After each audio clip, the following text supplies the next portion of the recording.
You're listening to The Human Upgrade with Dave Asprey. Our guest today stayed up late in Denmark in order to be a guest with us today. And it's someone I've wanted to interview for quite a while because, as you know, I'm into cold. I don't want to be cold all the time. That's not even good for you. But brief exposure to cold is something that I've featured on my blog when biohacking was first getting going. I talked about different types of cold exposure. I've done it consistently for 12 years, opened one of the first cryotherapy locations at Upgrade Labs in LA. So I'm a true believer, but there wasn't as much science 12 years ago. In fact, people thought it was crazy pants for it. But then they tried it and it seemed to work. So now we're going to go deep with a researcher who really is an international scientist and an expert in cold and heat therapy, which are those environmental variables that you change to have control of your biology. And she also does, this is going to sound so weird for you guys, functional breathing in everyday life. So breath and hot and cold, who would have ever thought that there's university research supporting biohacking, backed by a Ph.D. in metabolism at the University of Copenhagen. And if by now you haven't guessed, my guest is Susanna Soeberg. Did I say Soeberg right? Yeah, you did. Actually, I was just thinking that was perfect. You're an interesting person by background. I've had Wim Hof on the show a couple times. He's a friend. Mm-hmm. Dr. Mark Harper has looked at cold water therapy for mental health and depression. But you seem like the most well-rounded hot and cold researcher out there right now who's just going in on all of the extreme variants. What got you interested in the extremes? Yeah, so that was because I got into the research of brown fat. So that's how it started. I was doing research in something completely different, in something called FGF21. And my master, you can say, paper was a cell metabolism paper in FGF21, where we discovered the sweet tooth.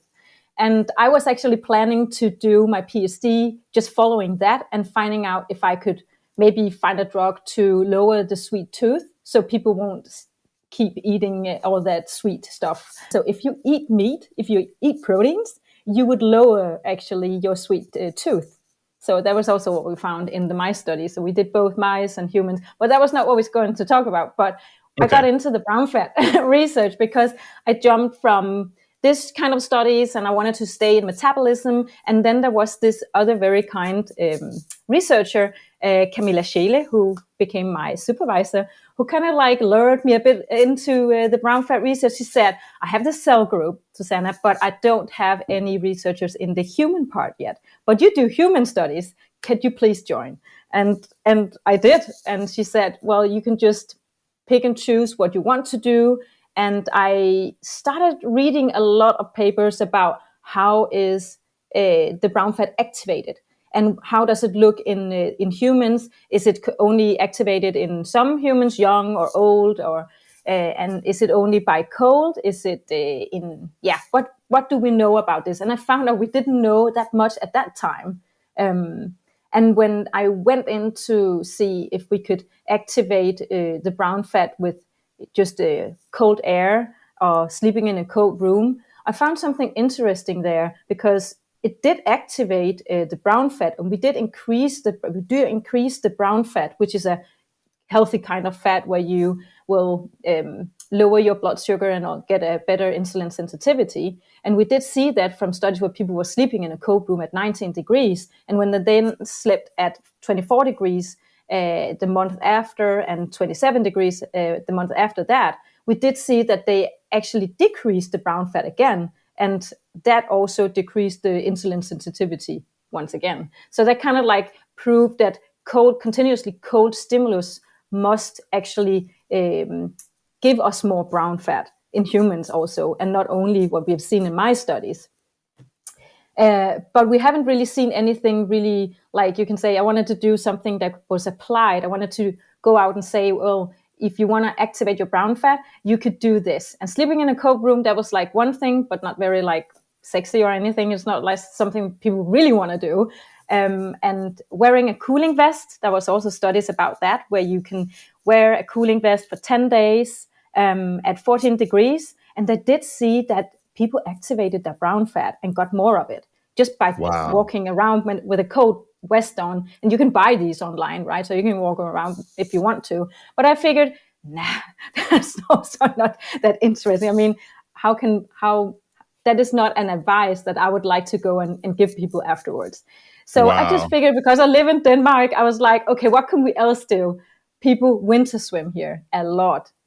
Well, a lot, but they do it frequently more here than other places, I think, in the world. So Scandinavia is really a winter swimming part of the world, at least. So I was thinking, well, I could definitely find subjects for my studies, and that's also a good thing. So I told my supervisor that it could be interesting to see if cold water would activate the brown fat, because we know that cold air activates the brown fat, but we have no idea if cold water would Wow. actually do the same. What do you think about it? Cold water is actually a much more potent stimulus than just cold air. So we did debate it a bit before we started. Okay. It's funny. I have a bizarre fetish for mitochondria, and I'm just very interested in how mitochondria work. So I've been into this, but I went through this phase where I thought, well, if some is good, more is better. So I'm driving in the winter, with my t-shirt on and the windows down, and I'm just refusing to wear a jacket. But I stopped doing that. And I felt like maybe that wasn't always good. How do I know how much cold is enough? That is a good question. And you can say, well, it's difficult to say like a particular number, or how many degrees, or for how long time you have to do it to get the health benefits, for if you just have to say something in general. But that was actually what we did study in my research, which we will come to those results shortly. But just in general, people have different body compositions, and men and women also have different temperature, you can say, variance. So and women also have their cycles, so it's going to be also how did you sleep, and is it in morning and night, and so it varies how much cold you can take, and also how cold adapted you are. So that this was going to vary from person to person, of course. But if you are very cold adapted, then you will not feel too cold. You will just feel that you get cold and you like it, but that probably doesn't mean that it's not too much for you. So it's very good to have like a protocol saying, well, you don't have to go over this limit, because that is not healthy for you. You will overstress yourself. So maybe you did too much, maybe you didn't. I realized that I was over chilling all the time, and that it was okay to be warm as long as I experienced cold. And that led down what my next book that comes out February 28th of 2023 is about. This, I call it slope of the curve biology, but it's how quickly can you reach a new state and how quickly can you exit the state seems to increase the change of our biology the most quickly. In other words, if you jumped in a warm hot tub and slowly cooled the water, you wouldn't get adaptive change very well. But if you jumped from the hot tub into the cold tub, that's going to drive adaptive change very quickly in a small amount of time. And I'm lazy. I only want to spend 3 minutes. I don't want to spend an hour. No, exactly. Does that match the results you're seeing? Yeah, it does. Because the contrast therapy, where you go into the cold water, you go into the sauna, a heated room. So you would definitely have that big temperature difference at the same right after each other, and that's going to drive mitochondrial increase, because you are stressing the cells and getting this hormetic stress in the cells. So you will have them pushed from the acute stress to the next phase, where the cells is going to be making itself stronger, and you will have an increase in the heat shock proteins, which will repair the cells. And because you do it very shortly, which was what I studied in my research, you will not push the cells too much, so they won't get exhausted and age the cells. And that's really, we want to find that balance, right? We want to have it like an increase in longevity in the cells, but we don't want to push them that far where we will age them too fast. So that was kind of like what I was looking for in my studies. I really wanted to do a protocol where it was like the micro stressing to find a healthy protocol. Yeah. You're doing some of the coolest work out there from my mitochondrial centric perspective, because that slope of the curve thing, it appears to work for everything, even if you're training for anxiety reduction. How quickly can you turn on and then turn off anxiety? It works for cardiovascular, it works for muscle growth. Cancer, it appears to be, it's not about how much work you do, it's about how quickly you do it and then stop doing it. And that kind of sets us free. And since you're looking at short exposure, why did you do that? That's actually very different thinking, because most of the time we look at area under the curve and you're looking at slope of the curve also. What made you think that? Because that's kind of a radical breakthrough in human biology. It's kind of like, I just, one of the things that I kind of saw in studies was that either it's really extreme, where people like do these extreme studies where we study a long time or very low degrees or something like that. I wanted to see with how little could we actually go. I think it's very interesting in the world where we are so busy also. What can we do with how little can we actually get the healthy benefits? It's not about doing it extreme. And according to this, you could say science about micro-stressing and I think it was Hans Selye who discovered the stress syndrome.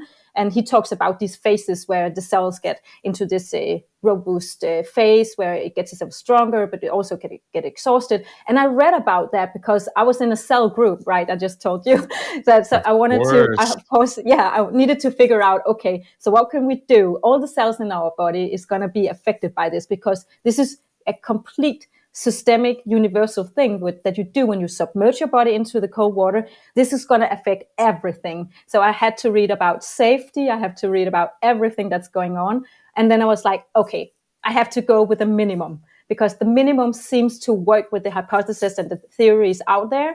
And also by activating the brown fat, I figured I have to do some studies seeing how fast can I activate the brown fat so I don't have to go extreme. So I did some preliminary studies in my lab where I had people coming in, putting hands and feet in a bucket of water, and I tested like 4 degrees for 4 minutes. And I had this infrared thermography camera. So I kind of like looked at that and also made a protocol for how to calculate the difference in skin temperature.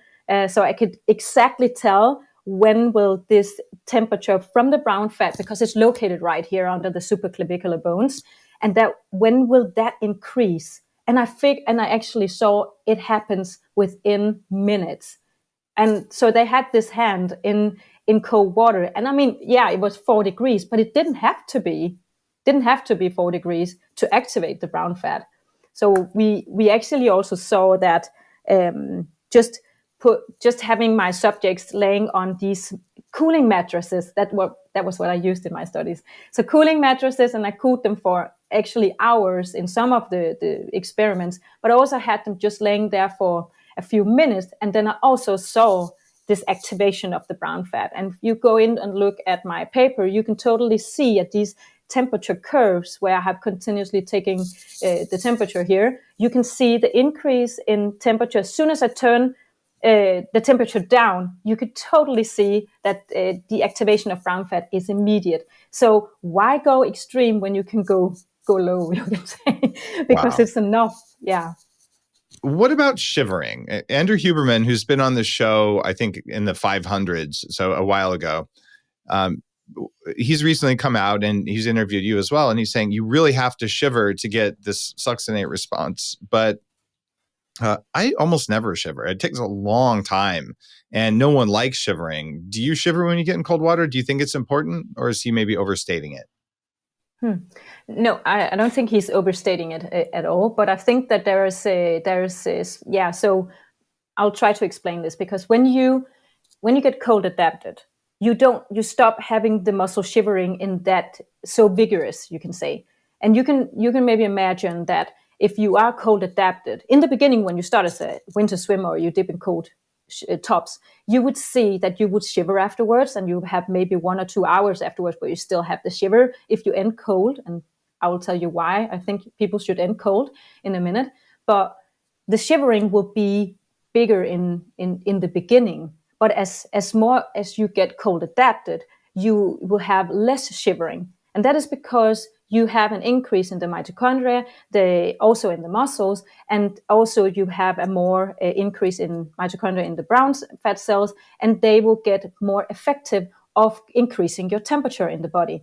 So what we actually see is that brown fat will be able to increase your temperature much faster as soon as you get cold, but also keeping you a stable temperature. So you can say the efficiency of your muscle cells and your brown fat cells will decrease. And studies show that adapted, not only my studies, but also other studies show that the shivering actually subsides when you are cold adapted. But it's not because you then have a lower energy expenditure. You will actually have the same, but it's because your cells are just more effective of increasing your metabolism. So it's just because the cells actually have more, increases in energy expenditure. Yeah. So the shivering is good, but when you're cold adapted, you still get the benefits of activating your metabolism, but it's not as it was in the beginning, of course. When we tested our subjects in my study, we saw that our cold adapted winter swimmers, they actually had a higher increase in energy expenditure during cold compared to the control group who were also cold, and they shivered also. So it's like, so shivering only matters if you're a newbie. Yeah, it's because the cells are not efficient enough to keep your body temperature up.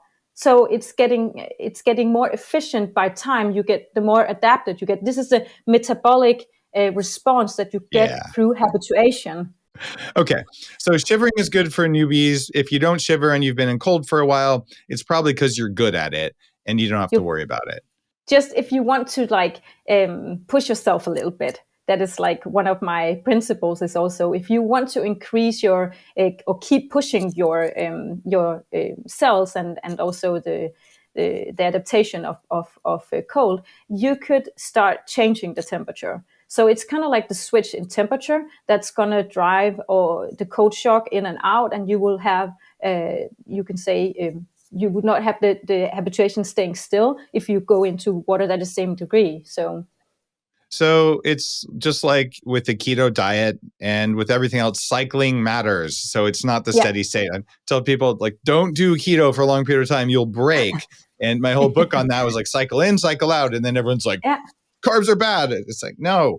And the same thing with cold. If you're cold all the time, maybe you should get warm and then cold, because it's the transition between the two that's driving you to make more cold shock protein. But why do I want cold shock protein? What does it do? So cold shock proteins are fantastic. They are the ones repairing the cells. So if there are some damaging proteins that is curling up in the cells, which leads to disease, these heat shock proteins will repair the cells and make the cells stronger and prepare it for next time. And in that way, the cell will become younger because it will last longer, the cell. And that's going to increase our longevity in the long run. So if we can have younger cells and repairing the cells, then we will also have a lower risk of disease. So that is really good. So you want to turn on cold shock proteins because they make your cells last longer. And I've looked at, like you said, gentle cooling. And I've looked at ice baths. I was doing a bunch of those. I remember my daughter, when she was 3, she'd get in it and just gleefully throw water on me. I'm like, I was cold already, but she just threw cold water in my face, but she's in here with me, so I'm okay. Yeah. But yikes. And then now, though, I do cold. I have a cold plunge, but if I can do cold air at 160 centigrade below zero in a cryo chamber for 3 minutes, versus 10 minutes plus a shower and getting naked in a cold tub with water that's been used a bunch of times in a public setting, I kind of feel like the cold air, in terms of a per minute change in my biology, is a better equation. But I know there's core cold receptors and there's skin cold receptors. Walk me through the difference in the type of receptors and what they do. Yeah, so it's just a different kind of how potent the cold, or how much the cold receptors will be activated if you use cold air contra cold water, because the cold water will definitely, because it's also surrounding you in the way it does, it will have a very rapid increase when norepinephrine and dopamine increase by 2.5x, and norepinephrine also by 2 to 500 actually, or 2 to 5x when you submerge in water within 2 minutes. So it's actually very quick. But of course, when you talk about also have to go to the water and fill the top, or you have to get naked as well, then it's really fast if you do it with air. And air can be very sufficient because it also activates the brown fat. And we know that already because studies show that. So you could also use a cryo chamber if you have access to that. Definitely, I think it's a very good idea. It's a good solution if people have that. So I think that people should just use what is accessible to them. The cold receptors on the skin is definitely the one activating the brown fat the fastest, because there is a direct link from the cold receptors in the skin directly to activating the brown fat. So there's a pathway there going directly to the brown fat. I think it's so interesting that we have this tissue in our body, which we, for 20 years ago, didn't know that much about, actually. But it's activated as soon as you get cold with air, with cold water, and the cold receptors that we have in our core is not activated as fast because we don't get easily cold in our core, of course. But the cold receptors in our skin is what activates the brown fat. So you can use the cryo, definitely. So the cryo works. And I'm trying to get people in and out. Instead of getting them to spend more time exercising, I'm trying to get them to spend less time to get the maximum biological effect. So you go in and you just did 6 hours of interventions in an hour. It was worth it. And I'm lazy. And so I got interested in all these things because I just wanted to save time and have more energy. And you got into it because you were worried about this thing called safety. I'm like, what the heck? So I appreciate both perspectives, to be honest. Now, speaking of safety, this is something no one's been able to answer for me. And I'm hoping that you'll have a perspective on it. You mentioned norepinephrine. And it's really similar to adrenaline, right? And a lot of people have adrenal dysfunction. When I was at my most burned out with all these mold toxicity and mitochondrial dysfunction, my norepinephrine to epinephrine ratio was 45-1. The scale ends at 13-1.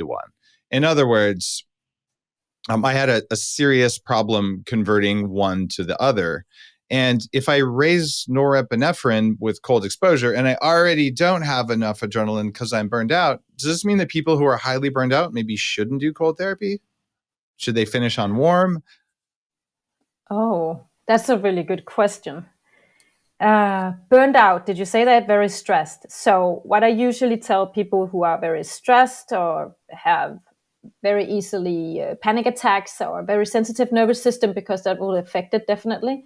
But if you're very stressed out, going into the cold will also affect your immune system. And it might not be a very good idea to start that at that time. Although, I mean, it's like, it's also good for people if they are stressed. That is exactly what I also say to people. If you're stressed, if you're chronic stressed, then it's super good to expose yourself to this micro stress, because the micro stress will stress you up, and that is to stress yourself down. Stress up to stress down, right? But if you think about it, adrenaline or epinephrine is synthesized from norepinephrine. And so what I was having a problem with is what most stress or mitochondrial dysfunction people, mold, chronic fatigue, toxic metals, Lyme disease, all that kind of stuff, or just too much doom scrolling. What you end up is or if you just have bad blood sugar control, it's the same thing, but you suck at converting norepinephrine into epinephrine. So then if you go and you hop in cold water, you're going to get more norepinephrine that you might not convert to adrenaline, but it's going to fix your blood sugar, which is a primary cause of you having this lack of conversion. So by fixing your metabolism, you may drop those ratios. I don't know what mine are today, but they're clearly nothing like that because, well, I'm metabolically healthy. So I just feel like what you said is really important. If you're getting a cold or you have a viral or a bacterial thing, maybe doing a long cold bath isn't the right thing to do that day. But if you're feeling generalized anxiety and burnout, doing it so they get your dopamine levels back up. Maybe that additional norepinephrine will convert to adrenaline, even if your conversion's broken. But I've never heard a clear answer to that other than what the TCM, Chinese medicine people would say is, well, if you have a cold, don't get cold. You get a blanket and drink some hot tea already. Yeah. Okay. Yeah. Well, let's talk about hot tea. Now, okay. If I just did cold exposure and rather than tea, I just maybe have some coffee. Although this is actually minerals and electrolytes. Yeah, wasn't it? Yeah, this isn't actually coffee. It just looks like coffee. The magic of video. So that said, can I have my cup of danger coffee right after I get out of cold, or maybe at least espresso for the caffeine? Or is the hot beverage versus caffeine? Talk to me about cold exposure, caffeine, and warm beverages. Yeah, so if you end on cold, and I definitely think you should, because that pushes your metabolism even more. So you have to force yourself to heat yourself naturally. And that is what Dr. Huberman named the Soeberg principle when I talked to him on an Instagram Live last year. So if you do that, you could actually help yourself, especially if you are new to this, by drinking something hot, because that will help you not have this kind of like very large drop, after drop, it's called. So your core temperature will not be the coldest when you are in the water. It will be the coldest when you get out of the water. That is also something people should remember. Also for, especially if you're a new one, because you will shiver maybe a lot afterwards. And it's not that shivering is bad for you. It's good, but it could also be that you will have a very large drop in your core temperature. So it will be very unpleasant for you, and maybe you'll have a bad experience. So just go easy in the beginning. But you could help yourself with a hot beverage just to keep your core a little bit warmer. So you won't have to minimize the after-drop afterwards. Okay, so hot beverages are okay afterwards because it's not that important that your organs get cold, right? It's the skin and muscle and nerves, right? Yeah, okay. Exactly. So there's our answer. And a couple of my Upgrade Collective members, and by the way, guys, you can be in the live audience and ask questions like this. A couple of them are saying they even sip coffee during an ice bath in order to keep their inner organs warm. They like doing that, and they're asking if it's all right. What about caffeine itself? I mean, should you do a pre-workout full of caffeine before you do cold exposure? Well, you could, but you don't have to, because you also get this huge increase in noradrenaline. So, but you get activated your sympathetic nervous system. So you don't. You're really going to be awake. But there's AMP-K effects from caffeine independent of the adrenal stimulus you get from it. Is it beneficial to have the AMP-K effects of caffeine when you're doing cold exposure? Told you I was a nerd. I don't know. I don't know. I don't know. You're not supposed to say. You know everything, Susanna. Come on. No, I don't. No, I don't. And that one I don't know. But I mean, it's really good to have coffee before you go to a workout. I would do that. But before a cold exposure, it's kind of like another activation. It's definitely more rapid and more intense in the sympathetic activation. So I think you don't have to get that stress level even higher up, because my nervous system doesn't have to get pushed that extra far, because coffee to me works very well, and cold exposure as well. So combining that, I think it's going to give me even more difficulties to lower my stress level when I'm in the water. Not that it's that difficult for me at this time, but but it will not help, at least. What does cold do for BDNF? So BDNF will be activated. It's activated in the brain, and it helps for the communication of the nerve cells between the cells, but also between the centers of the brain, and it also communicates with muscles. So it keeps your communication between muscles and the brain, you could say, young. So it will definitely help you keep your muscles stronger, and it will also do that for so it will keep your muscles stronger and for a longer time, so you don't lose them, because we don't want to lose our muscles, which we do with age. So if we keep working out and we keep going into the cold, we will activate the BDNF, and that will keep our muscles stronger, and we will keep them so we don't lose them. Okay, so BDNF is tied to muscle mass, which is something I haven't talked much about in my books or even on the show, because I'm all about cognitive enhancement. In fact, if I could have a better brain and I had to have a dad bod at the same time, I'm okay with that. Like I do most of my work with my brain and my heart, and I want a strong, good-looking physiology and all that stuff. But really, give me 10 IQ points and effortless memory, and I'll trade a leg for that. I mean, like this is important for me. So. You're saying, though, that even if you're doing the right amounts of testosterone, which is a part of anti-aging for men and women, so you've got your testosterone levels where they should be, and you're lifting weights, and you're eating enough protein, and you're intermittent fasting, and you're getting enough sleep, and your human growth hormone levels are where they should be. On top of that, BDNF is another thing that would affect the amount of muscle mass you have. Yeah, definitely. Okay. Definitely. And you will affect that with the cold. You will also affect that when you go out to your workout, because when you go train, you don't only just build your muscles, you also keep the BDNF connection between the muscles and the brain alive. Very, very interesting. You're giving me some interesting thoughts here. Can I just ask you something? Sure. Because I just you can edit this out, of course, but I have kind of like an announcement I would like to ask you if I can do on your show. Oh, absolutely. Just go for it. And we're going to talk about your book too, but I'm hoping it's more than just your book. And I have your book to wave around. It's just in the kitchen. Yeah, good. Oh, okay. Good. Do you want me to grab it? Yeah, grab it. Let me do that. But what I want to tell you about my my online school, because I have opened an online school. It's called the Soeberg Institute. And I don't know if we should talk about it now, but I just want to ask you if it's okay if I can. Yeah, it's totally okay. Look, my job is to be like the champion of biohacking. It's to make the movement work, and it's not about promoting just my stuff. I talk about all the stuff that works. People promote their stuff on here all the time. That's the idea. You're doing good work. It's based on real science. Everyone should know about it. And I find the good people and I point fingers at them so everyone can go and look at your stuff. That's what I do. Thank you. Yeah. Happy to. Let me grab your book that was supposed to be sitting on my desk. And what I'm going to say is I'll hold it up for you and say, well, of course, a lot of this is in your book. And then you say, yeah, and it's in my program. And then all the people in the Upgrade Collective will be all clicking on your webpage when you say that. Right. And then when we put it out on the main show, I wouldn't be surprised if you just got swamped by it. So happy to do that. All right. Give me one sec.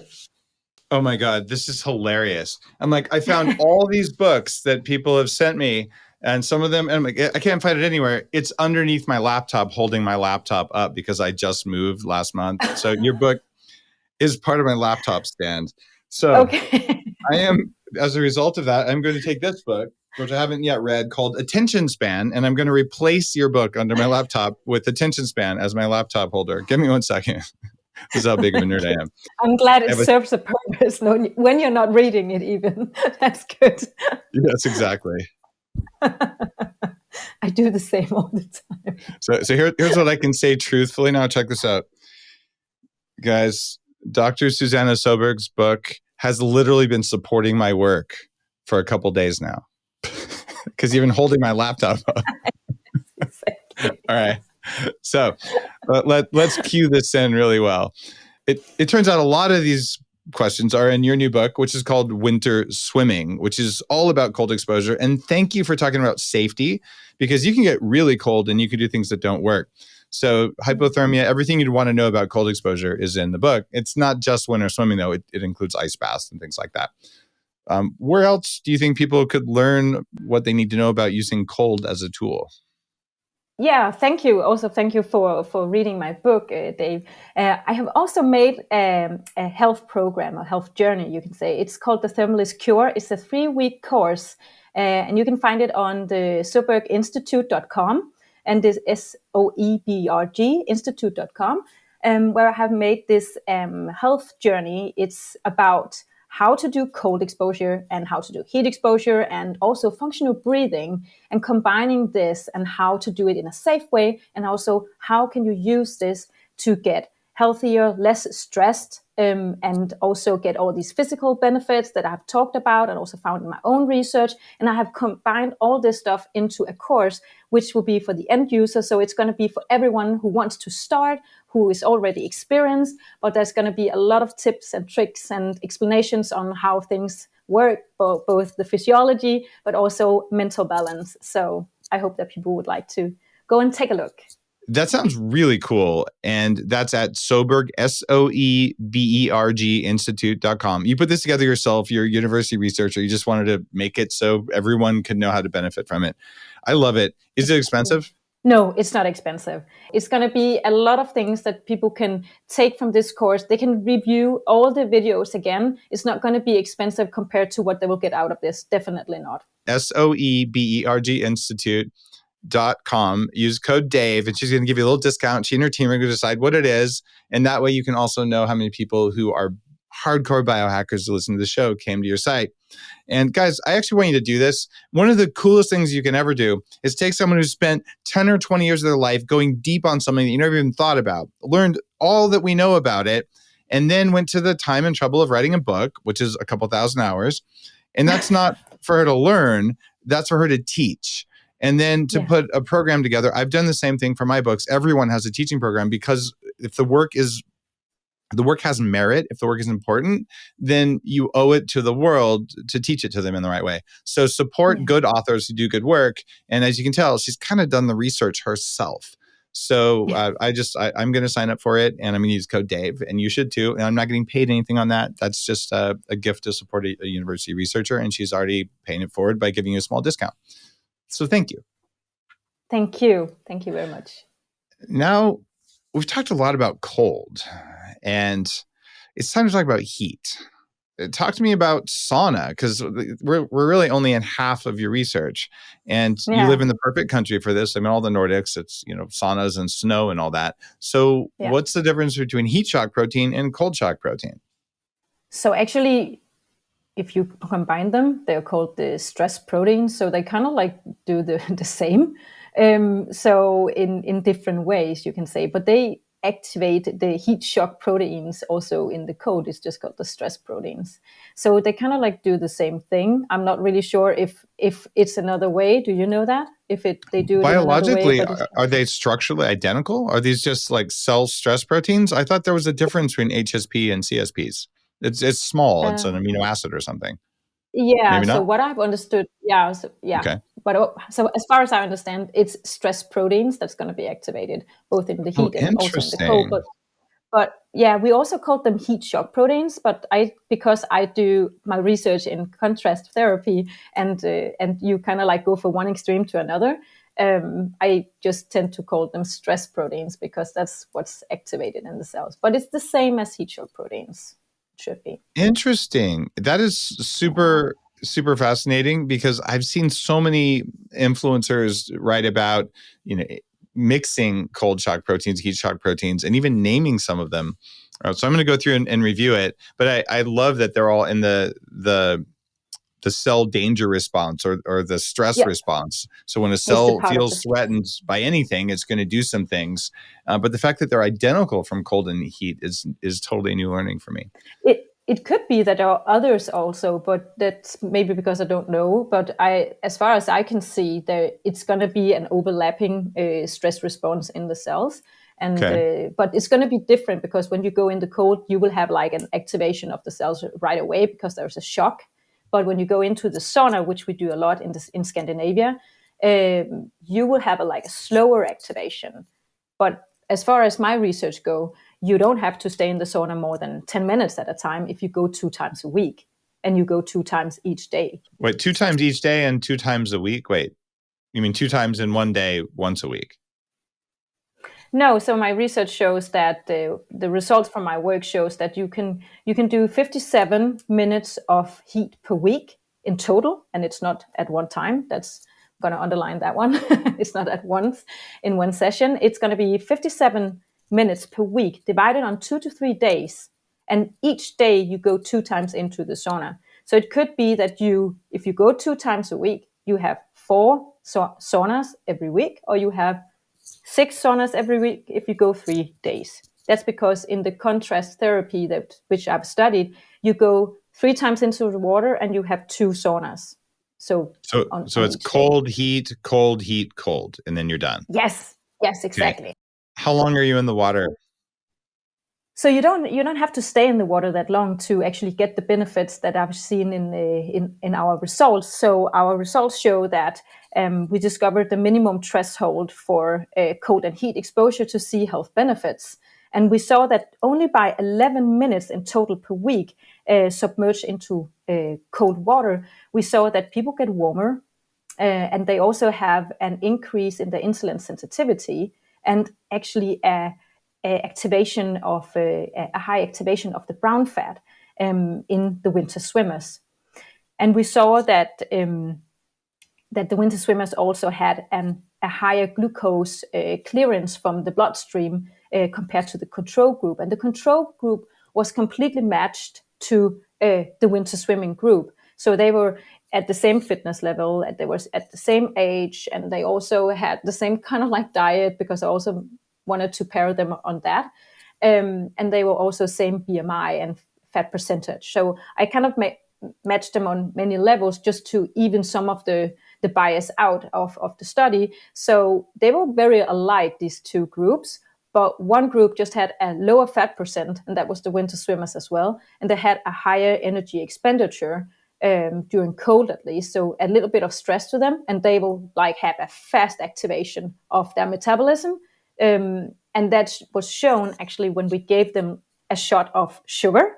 So we gave them a sugar drink to all the winter swimmers and the control group, just to see how fast do winter swimmers who are trained winter swimmers by this protocol, how fast do they get rid of the sugar in the bloodstream. And they had like a faster clearance of the sugar, of the glucose in the bloodstream. So winter swimmers get one croissant a day and they're okay? Yeah.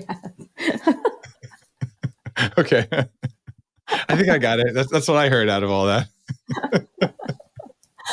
They definitely get healthier, so they don't have to do that much to increase their metabolism. So because they have a faster metabolism, they are warmer, they have an increase in their brown fat, and their metabolism is just faster. And it's only by 11 minutes per week, and you can divide that onto 2 to 3 days per week, and you have 3 dips every time. So what you have to do is only stay 1 to 2 minutes in the water. And this is very, very actually comparable to what we see in the literature when it comes to the increase in norepinephrine and dopamine and serotonin. It increases within a few minutes, and you only need to do that a very short amount of time, and you will get these health benefits. So you don't have to stay in a cold tub for 10 minutes. It's not necessary, actually. What happens if you stay in a cold tub for 10 minutes or 20 minutes? I mean, I got to where I could spend a half hour in an ice bath. But I don't know, is there any benefit to that, or is that just sort of masochism kind of thing? Yeah, well, I think that it's possible that we can actually do too much and exhaust the cells, and that will age the cells. So you can kind of like get the health benefits from the hormesis process. So you build the cells stronger if you do it in like a very short amount of time. And it's kind of like the cold and the heat. The stress of it is actually a little bit toxic for the body. It thinks, oh, we're going to die. But a little bit of toxicity in the body is actually good. It can actually make us a little bit healthier because it awakens all our cells. But if we do too long, it will weaken the cells. So what we see in sauna studies, I think this is very interesting. We were talking about heat.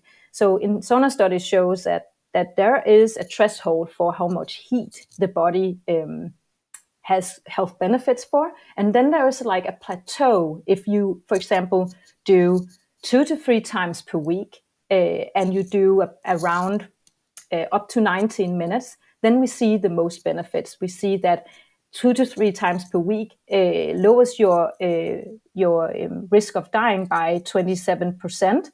And you also have that by 4 to 7 times per week in the sauna, then you have a lower risk of dying by 50%. And that is if you go and do saunas, that is only up to 19 minutes. And then there's kind of like a plateau in health benefits.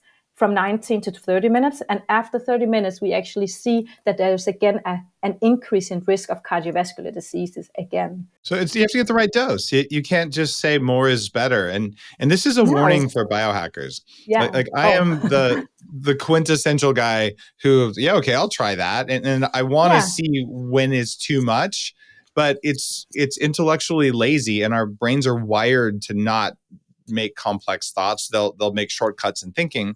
And the simplest one is, if something's bad, you should have none of it, like cortisol. 0 cortisol will kill you, and too much cortisol will kill you. So it's actually correct amount, but we don't think correct. We think bad and good. And with heat, heat is bad. If you go more than 30 minutes, it's a problem. And heat is good. There's a window. So what's you said the 50% less chance of dying? What was that number? Because that was more than 19 minutes, wasn't it? No, that was 19 to 30 minutes in the sauna at a time. So, but you could also do very short amount of time, because my studies have shown that if you do 10 minutes up to 15 minutes, which is what we have found, but it's kind of like in the same area. So the Finnish sauna cohort studies actually, if you look at the minutes in the heat and in the cold, because they do the contrast therapy as well, we see that it kind of like fits with the numbers. So it might be that this is actually kind of like the sweet spot. If you stay only like between 10 and 15 up to 19 minutes, that's going to be like the window for where we know, okay, this is good for you. Okay. What is the correct maximum and minimum temperature for a sauna? Yeah, I love that question, Dave, because it's just like I think there could be a maximum where you, of course, the higher temperature, the less time you spend in the sauna, of course. So if you go high on temperature, then decrease the time you spend in the sauna. If you go low in temperature, then you can stay there for longer. Makes sense, right? Because you're then not stressing yourself that fast, you can say. But you don't do that with the cold water, because it's kind of like if you go at 2 minutes, or you go at 2 degrees, if you go at 9 degrees, it's kind of like very cold anyways. So you might not stay in various times within that range at least. But if you go into the sauna at 90 degrees Celsius, and in Fahrenheit, I think it's like 170. What about cold? I mean, I've done 36 Fahrenheit, which is 2 degrees centigrade.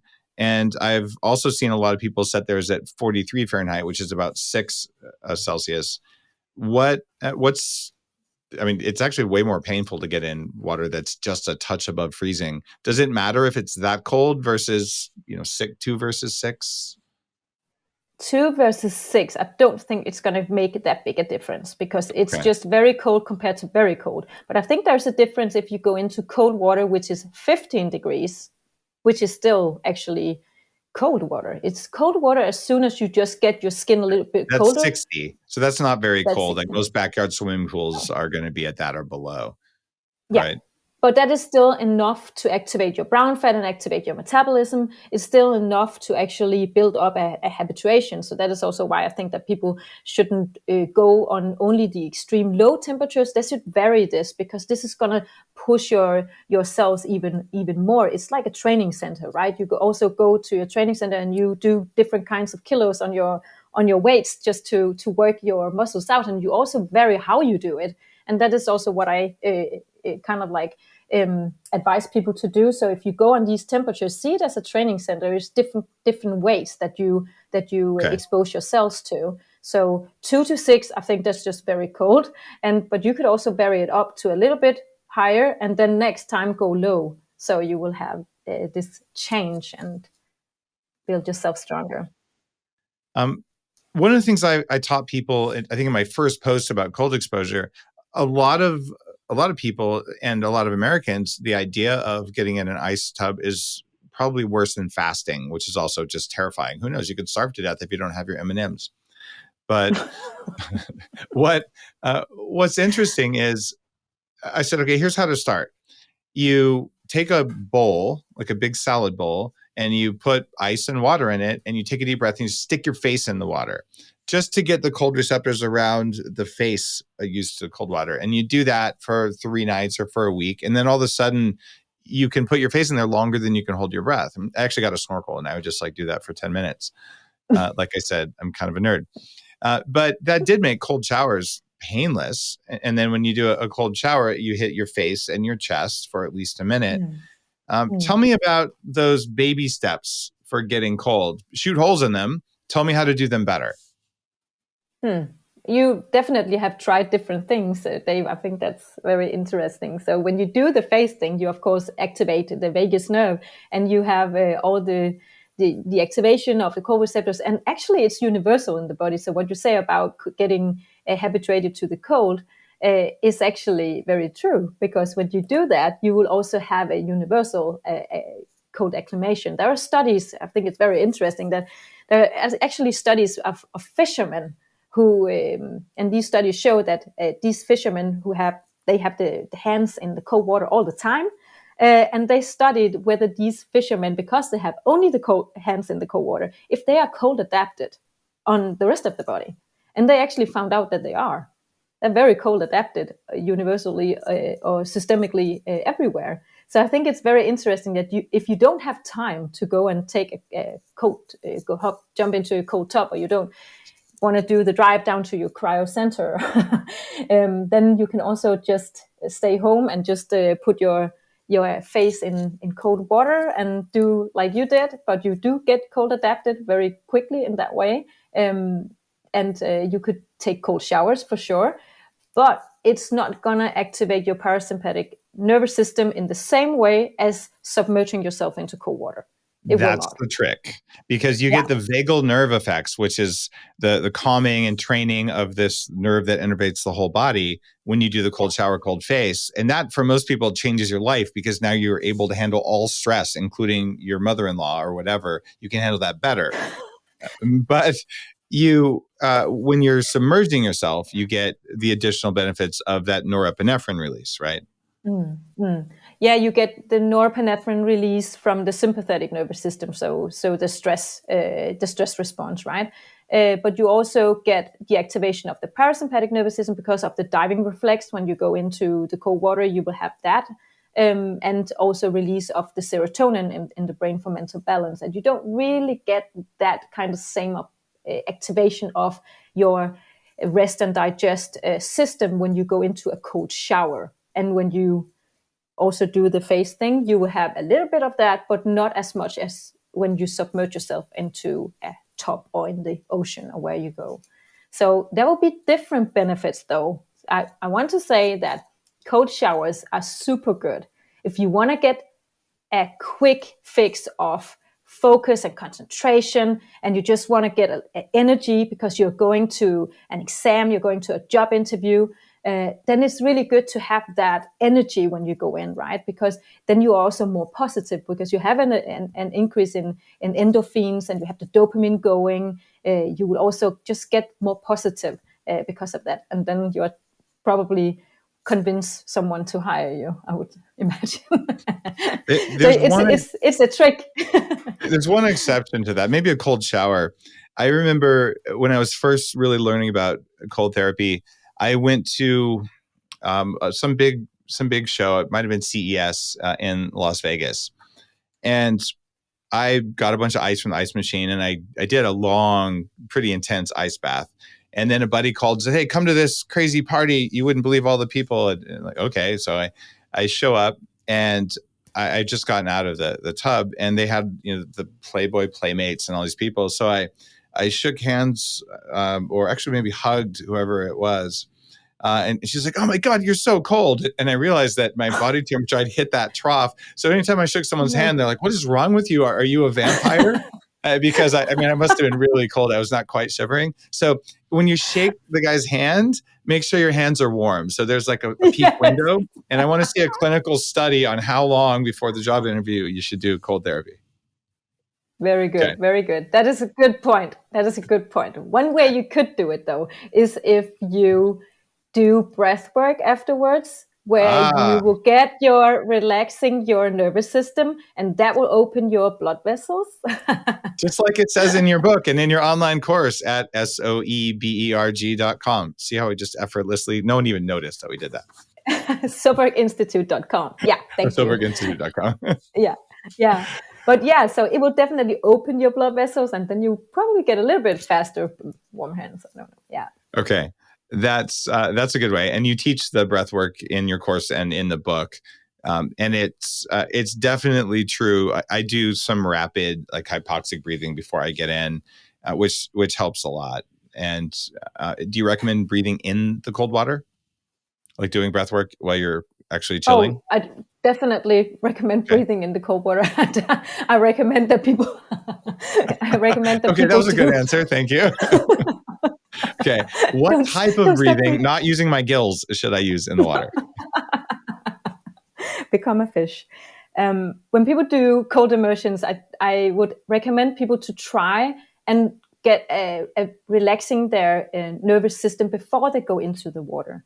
And this is also something that I teach in this course, because it's very crucial that people don't get into the water already panicking and hyperventilating, because that is what I see when new people try to or start up their cold plunges.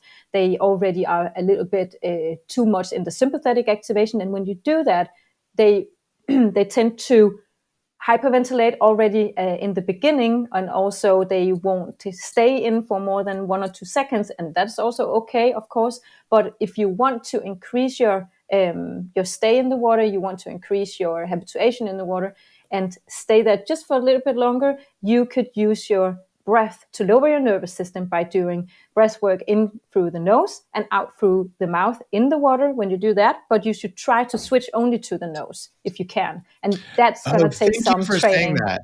It drives me crazy, like in through the nose, out through the mouth. And I always ask people why, because nasal breathing is better. And I've done enough breath work with Sri Ravi Shankar, with Art of Living for years. I can just go in and out through my nose, and there's no benefit to breathing out through the mouth if you can do your nose.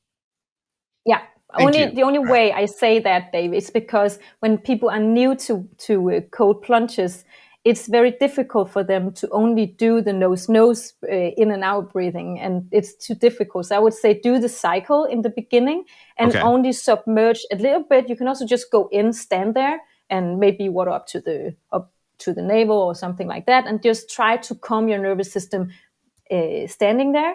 And when you can do the nose breathing, then submerge even more. So that is also a soft way to be gentle to your nervous system. So there are different ways of doing this, and that is also what I want to teach people, because safety and getting a good start of this is really, really crucial to get this new health journey going, I think.